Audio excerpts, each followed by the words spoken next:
From Hector Salazar making some terrible choices in his life, to Clay Morrow being a self-destructive human being, these are Sons of Anarchy's most problematic characters revealed. You know you've made it as an actor when people start despising the character you play on TV. Former president of the Lodi chapter of the Calaveras MC, Hector Salazar, played by the talented Jose Pablo Cantillo, gets absolutely zero sympathy from the fans, and for good reason too. In the show's third season, he almost serves as a cautionary tale for Jackson Teller by showing him how far and how fast a club president can fall when he loses all control of a situation.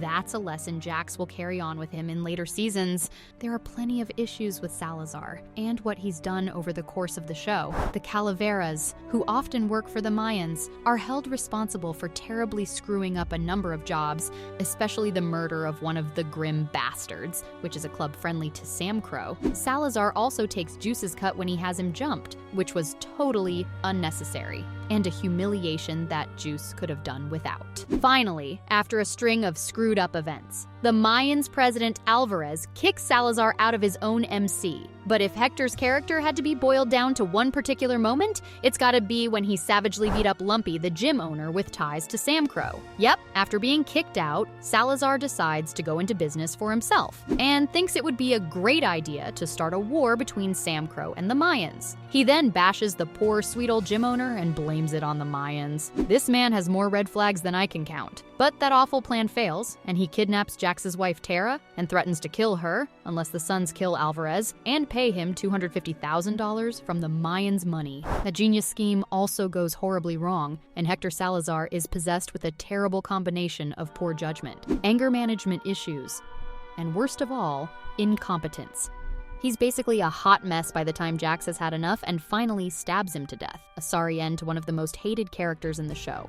Salazar may have been downright evil, but this next man on the list was very deliberately cast to make it look like people like him are among us. Businessmen with family ties, people we've seen all around the community. Introduced in Season 2's premiere, Ethan Zobel couldn't be more different than the man who plays him, the normally warm and cuddly Adam Arkin. Zobel made his money from cigars and a few shops that the club sometimes went to. He also created Lone, or the League of American Nationalists, which is basically a gang of repulsive white supremacists, mostly to take part in a bunch of shady stuff. So Ethan Zobel was an FBI informant and was obviously very problematic. He's also a terrible man and a thorn in the side of the club. He basically stood by while his daughter and friends from the white supremacist group ruined the lives of the people in Charming. All because he blamed every other race for ruining their town. Even his anger toward the club never made much sense, but because they sometimes hung out with the 6ix9ers, all bets were apparently off. While those are more than enough reasons to hate Zobel, the one that annoys fans the most is that he's incredibly racist. He even ordered Sam Crow to stop selling guns to minorities. But the MC's President Clay told him exactly where to go with those beliefs. And just when you think things are finally settling down for Season 2, Zobel gets his cronies to kidnap Clay's wife and Jackson's mother, Gemma. They then savagely beat her and have her assaulted as a warning not to go against Lone in the future. It was obviously a message for Clay in one of the most disgusting ways that Zobel could have managed. The whole thing caused her immense emotional and physical trauma and put a major dent in Gemma's marriage with Clay. And it looks like the apple doesn't fall far from the tree because Polly Zobel certainly raised some eyebrows. She joined the cast in Season 2 of the show and ended up being one of the most problematic antagonists, mainly because she became the henchwoman for all the crazy her father asked her to do. Perhaps her worst claim to fame has to be setting up poor Gemma and getting her subdued enough to let the members of Lone's assault her. And as if that wasn't enough to showcase her completely unhinged behavior, she also rigged a car bomb that almost killed Hale and Chibs. Polly definitely looks innocent, but the woman is downright diabolical. Fortunately for the fans who hated her guts, she was ultimately shot by Gemma, and everyone celebrated her demise. Talk about being the anti-hero.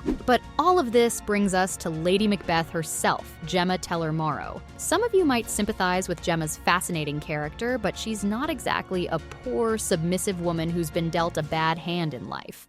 In fact, she's a rather bad-tempered narcissist who's also violent and has some overly obsessive mothering tendencies. Katie Sagal, who plays her, has brought the role to life, making her one of the best actors on television right now. There's no doubt Gemma's a total force of nature, but it's not always the pleasant kind. By the end of Season 6, She'd ruthlessly orchestrated the murders of both her husbands, killed off her daughter-in-law with an actual barbecue fork, leaving her own son sad and lonely, and her grandchildren are motherless. But maybe that last part doesn't really matter, since she can now step in to mother Jax's children. She did always consider his children her own, really? While the events of season 6 indicated that she was covered for the murders, with Juice killing the only witness in some sort of loyal bid to Clay. He also helped her escape from the scene, but the next and final season wasn't so lucky for Gemma Tellermaro. Ultimately, Jax found out what she did, and Gemma's chance getting out unscathed dropped right down to 0. In the penultimate episode, Jax decides to kill his mother, along with Wayne Unser, and we only see Gemma's corpse in the series finale. While she was undoubtedly a manipulative, scheming, nasty piece of work, she was also the breathing heart of Sons of Anarchy, mostly thanks to Seagal's brilliant performance in the show. It makes sense why fans weren't exactly pleased with her demise, but hey, it is what it is. And for Jax, Gemma's antics became too problematic to just let go, even if she was his own mother. If Katie Seagal was the series' obsessive, raging matriarch, then Ron Perlman's Clay Morrow was the show's abusive but tender step-patriarch. This one is tricky because while he's definitely a controversial entry, it's not completely black and white. Most fans have very divided opinions about the character, as some consider him a pretty merciless and dark guy, while others feel he may not be as bad as some of his other counterparts. He might be a polarizing character,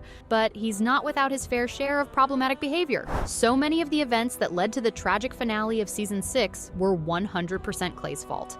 His murder of John Teller and the marriage to Teller's wife set off this gradual snowball effect, backed by his scheming ways, greed, and violence, which was often totally uncalled for. He's been killing people since before Jax was born, and was always willing to go to the lowest level, just to get what he wants. I won't be wrong to call him a selfish man whose hands are full of murder blood, including that of his own best friend, JT, who also happens to be Jax's father. I mean, come on, that's just messed up. Clearly, when it comes to murdering people, Clay does not discriminate. And while he did show signs of regret toward the end of his life, it doesn't change the fact that he was an incredibly destructive human being who hurt a lot of other people when he hurt himself. By the end, he'd lost his ability to ride, lost his wife and the club, and when he was finally repentant, he had no way of atoning for his atrocious past. Morrow basically set fire to everything in his life that was worth something, and as fire does, it spread everything to burn everything else in its path. Losing everything finally made him realize who he really was, but it just wasn't enough. Not for Jackson, not for the club, and certainly not for the audience. So there you have it, from Clay Morrow being a self-destructive human being, to Hector Salazar making terrible choices in life that ultimately led to his death.